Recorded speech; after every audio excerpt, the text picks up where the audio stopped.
Ce visage est devenu celui du symbole de la lutte contre les violences faites aux femmes. Le 2 septembre dernier, Gisèle Pelicot apparaît pour la première fois à la cour criminelle de Vaucluse, entourée de ses enfants. Elle décide de s'opposer au huis clos. Elle envoie ainsi un message fort à la société. C'est aussi une manière pour elle de dire qu'on peut surmonter cette épreuve, même si c'est juste le début aujourd'hui, et qu'il faut que cela se sache et que la honte change de camp. 3 jours plus tard, dans une salle pleine à craquer, la victime témoigne pour la première fois. Elle raconte comment sa vie a volé en éclats le jour où elle apprend les agissements de son mari.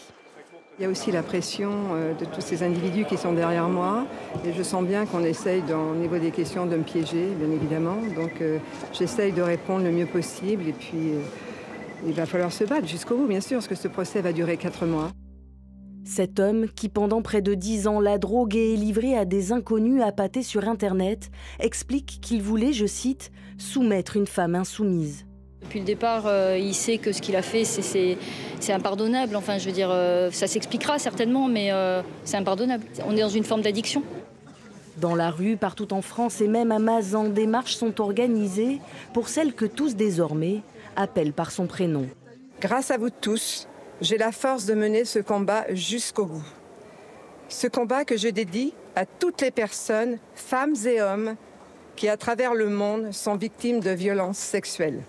Pendant de longues semaines, les audiences se poursuivent. Une grande majorité des accusés ne reconnaissent pas les faits. Ils n'avaient selon eux pas l'intention de commettre un viol. Je considère qu'ils sont innocents parce qu'ils ne savaient pas, ils n'étaient pas au courant.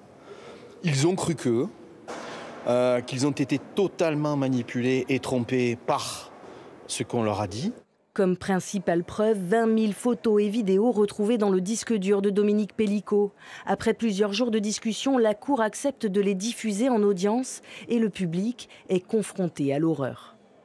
Moi, j'ai pas regardé tout le long parce que c'est insoutenable de voir ça. Et en fait, moi, j'avais l'impression que c'était pas des humains. Après 11 semaines d'audience, les avocats généraux livrent leur réquisitoire, 20 ans pour Dominique Pelicot et pour tous ceux qui comparaissent pour viol aggravé, entre 10 et 18 ans de réclusion criminelle. Pour beaucoup d'entre eux, où il n'y a même pas de pénétration, requérir 10 ans de réclusion, c'est énorme, semble-t-il. Pendant 3 mois et demi, Gisèle reste debout, elle soutient le regard des accusés, elle affronte les caméras du monde entier. Gisèle n'a plus honte de porter le nom de Pelicot. Depuis le premier jour, elle aspire avec ténacité à ce que la honte change de camp.